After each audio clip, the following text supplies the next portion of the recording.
Menjelang lengsernya Jokowi dari kursi kepresidenannya, nggak tahu kenapa ini kubu sebelah itu makin getol saja mengkritik, mencaci, pokok nyari-nyari segala kesalahan dari Joko Widodo. Saya sampai bingung.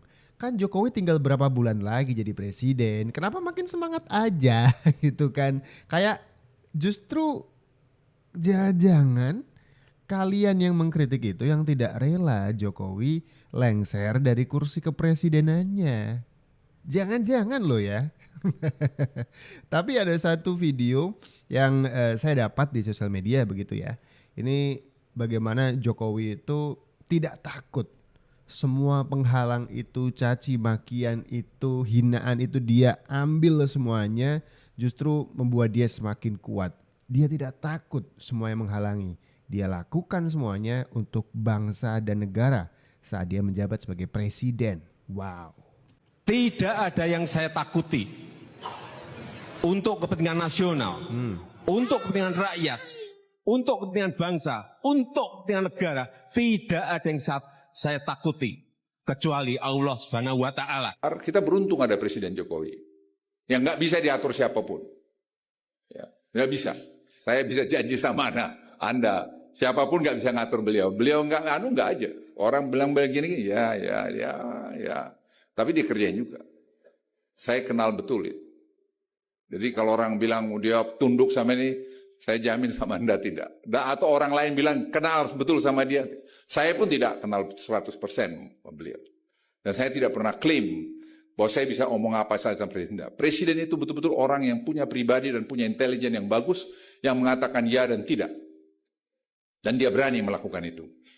Dan itu sebabnya keputusan itu saya sampaikan selalu, pilihan-pilihan itu saya sampaikan untung ruginya.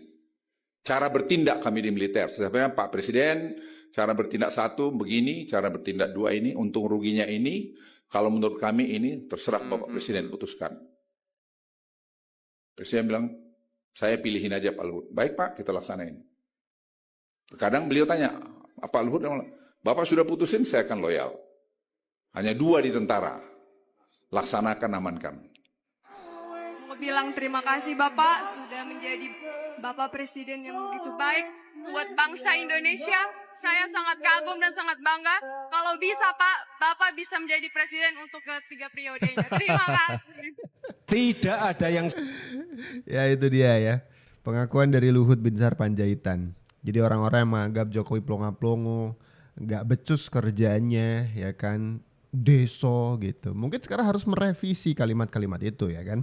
Karena selama 10 tahun tentu orang akan naif dan munafik sekali kalau kemudian menolak bahwa fakta menyebutkan prestasi dari Joko Widodo selama menjabat sebagai presiden itu bejibun, banyak begitu.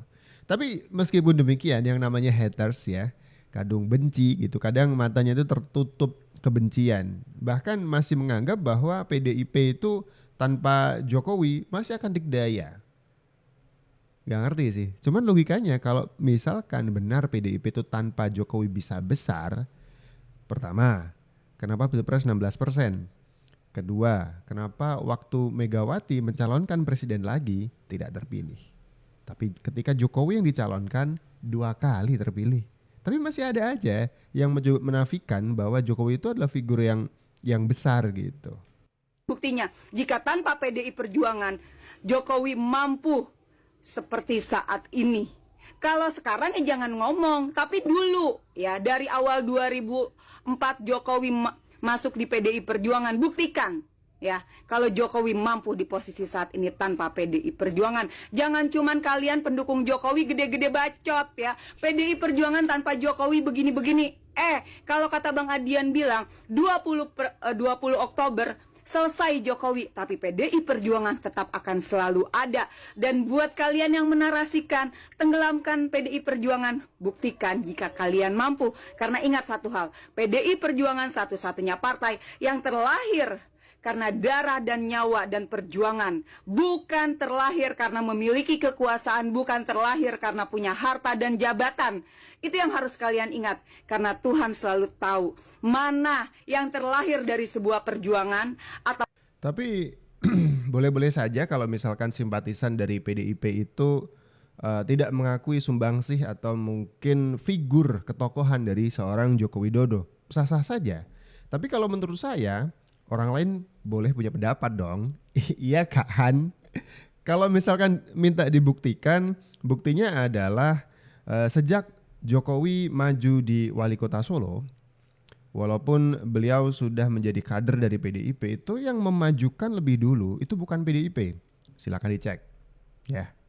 Di Jakarta, bahkan bukan PDIP juga yang mencoba untuk menginisiasi, ada ide nih Jokowi untuk maju ke Pilkada Jakarta. Bukan PDIP juga.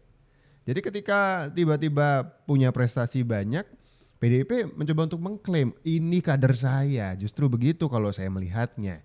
Dan selama 1 tahun terakhir ketika beda pandangan politik, Jokowi dikerdilkan. Partai lebih besar daripada Jokowi. Padahal partai ini sudah menikmati madunya kekuasaan selama 9 tahun terakhir. Jadi siapa yang sebenarnya pengkhianat dan tidak tahu terima kasih, ya kan? Dibuat enak gitu selama 9 tahun terakhir gitu. Ini kayaknya jangan nantang deh, jangan nantang pilkada nanti. Gitu ya, jangan. Nanti malah kesampean bingung juga nanti ya. Sejak presiden pertama hingga era Presiden SBY, sudah tak terhitung berapa aset negara yang jatuh ke tangan negara lain. Untungnya, Indonesia memiliki seorang presiden bernama Joko Widodo. Berkat tangan dinginnya, aset-aset tersebut berhasil diambil kembali. Jokowi membuktikan kapasitasnya sebagai pemimpin negara. Padahal sebelumnya banyak yang meragukan kemampuannya. Lalu, apa saja aset negara yang berhasil direbut Indonesia era Presiden Jokowi? Berikut 5 aset negara yang kini kembali ke pelukan bangsa. Mari simak videonya. 1. Larangan ekspor nikel. 2 tahun yang lalu, Presiden Jokowi menghadiri pertemuan G20 di Roma, Italia. Di sana, ada perwakilan 16 negara yang rencananya akan menandatangani kerjasama rantai pasok global.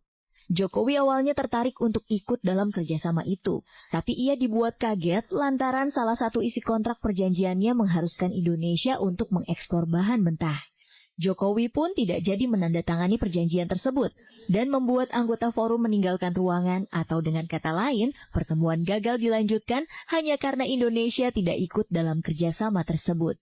Menurut Presiden Jokowi, pertemuan itu ditunjukkan hanya untuk mengincar kekayaan alam Indonesia saja. Menurutnya lagi, kalau terus mengekspor bahan mentah, kapan Indonesia bisa melakukan hilirisasi dan ia ingin Indonesia jangan sampai dibodohi oleh negara lain dengan tidak menjadi pengekspor bahan mentah lagi. Lebih-lebih, ia berharap Indonesia bisa memproduksi bahan mentah sendiri, menjadi barang yang lebih bernilai tinggi, seperti nikel yang kita tahu memiliki harga sangat fantastis di pasar dunia. 2. Akuisisi saham Freeport. Setelah 50 tahun dikuasai asing, pada tahun 2018, Presiden Jokowi sukses mengambil kembali tambang emas terbesar di dunia, Grasberg, Papua, dari Freeport-McMoRan, Amerika Serikat. Secara jelasnya, Indonesia dengan PT Inalum Persero sebagai perwakilannya berhasil menjadi pemegang saham mayoritas Freeport Indonesia, yaitu sebesar 51%. Keberhasilan Presiden Jokowi ini jelas sangat membanggakan, apalagi di era SBY, upaya akuisisi sempat dilakukan namun gagal di tengah jalan. Oke, jadi kalau misalkan kita terusin itu bakal panjang sekali videonya. Saya yakin, karena ya teman-teman bisa searching atau googling sendiri bagaimana program-program Jokowi itu juga banyak yang berhasil begitu. Haters tuh mungkin nyari-nyari celah aja, mana yang gagal di up kan begitu. Makanya kemarin ketika ada zikir dan doa kebangsaan, itu Jokowi dengan kerendahan hati meminta maaf jika semua harapan dari masyarakat belum ditunaikan semuanya 100%, ya kan. Itu kerendahan hati. Jadi Jokowi itu di akhir kepemimpinannya minta maaf kepada rakyat jika harapan-harapan besar rakyat belum bisa diwujudkan bahkan dalam 10 tahun kepemimpinan beliau. Meskipun begitu, dengan kerendahan hati yang sebegitunya, orang nomor 1 di Indonesia itu minta maaf gitu ya, itu masih aja yang ngegoreng. Bagaimana Jokowi itu, wah minta maafnya telat dan seterusnya dan seterusnya. Makin kuat dibela rakyat, Jokowi maknai hujatan padanya itu obat. Tidak hentinya ujaran kebencian, sindiran hingga hujatan pedas menyasar dirinya selama 2 periode memimpin bangsa ini. Kondisi demikian justru mengantarkan Presiden Jokowi pada upaya perkuat iklim demokrasi dalam setiap lini kehidupan bernegara. Adanya media sosial seperti sekarang ini, apapun bisa disampaikan kepada Presiden. Mulai dari masalah rakyat di pinggiran sampai kemarahan, sampai ejekan, dan bahkan makian dan fitnahan bisa dengan mudah disampaikan dengan media sosial, kata Jokowi. Yang sedikit disesalkan hanya adab ketimuran perlahan luntur karena situasi tersebut. Tapi yang membuat saya sedih, budaya santun dan budi pekerti luhur bangsa ini kok kelihatannya mulai hilang, tegasnya. Saya setuju sih.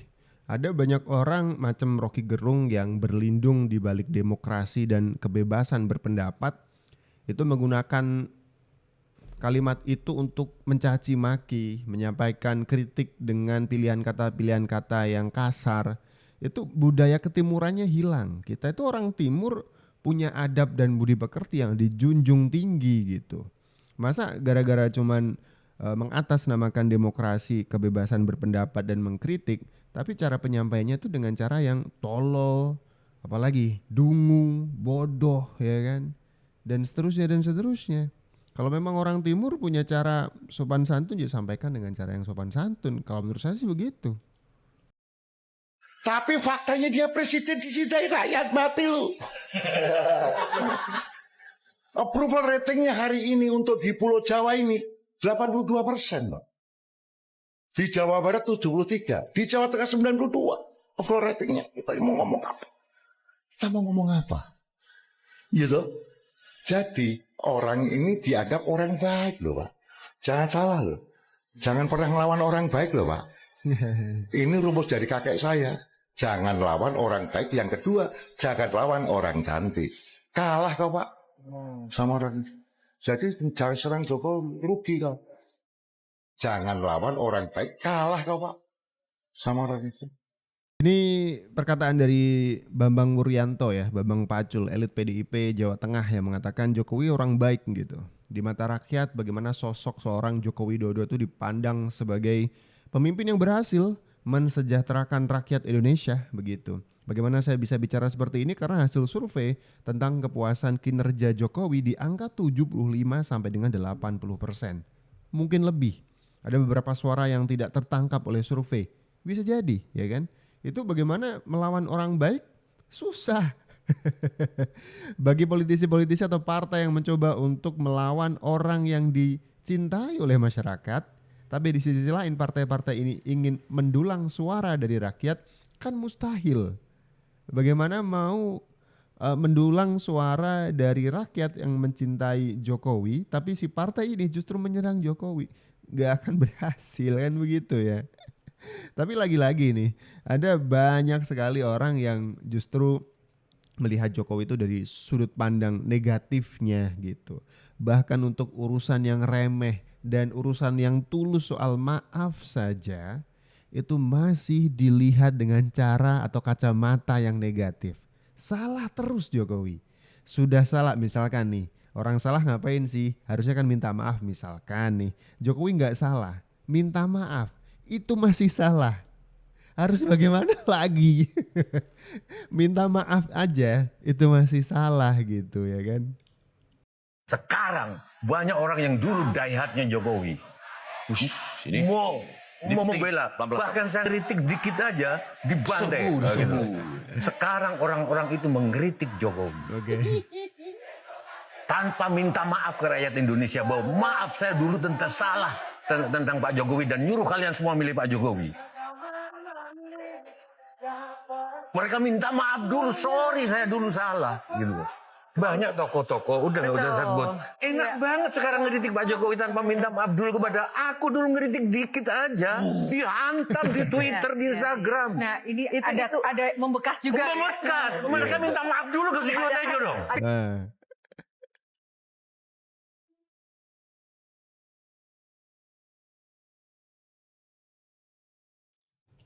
Jadi Sujiwo Tejo itu inilah mau ngajarin logika yang baik gitu. Kalau misalkan siapa ya yang kemarin mengkritik? Inilah Ciko Hakim dari PDIP yang mengatakan Jokowi minta maaf tuh telat. Atau Hasto, jangan minta maaf mulu, tanggung jawab gitu atau apa. Istilahkan tuduhannya bukan begitu.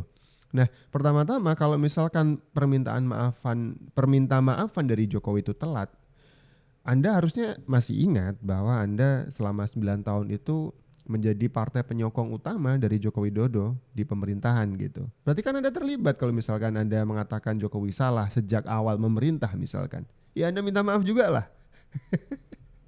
Gitu kan logikanya. Makanya Sujiwo Tejo tadi juga bilang, dulu tuh saya mengkritik Jokowi itu langsung dibantai sama orang-orang ini. Dan sekarang ketika Jokowi minta maaf, orang-orang ini justru ngebantai Jokowi gitu. Kata minta maafnya telat dan salah gitu ya kan. Ya sudah, Anda juga harus punya tanggung jawab dan punya kewajiban untuk minta maaf juga dong. Kan gitu logikanya. Kalau menurut kalian seperti apa? Coba tulis di kolom komentar ya. Segini dulu video kali ini. Kita ketemu lagi di video-video selanjutnya. Saya Abdul. Ciao.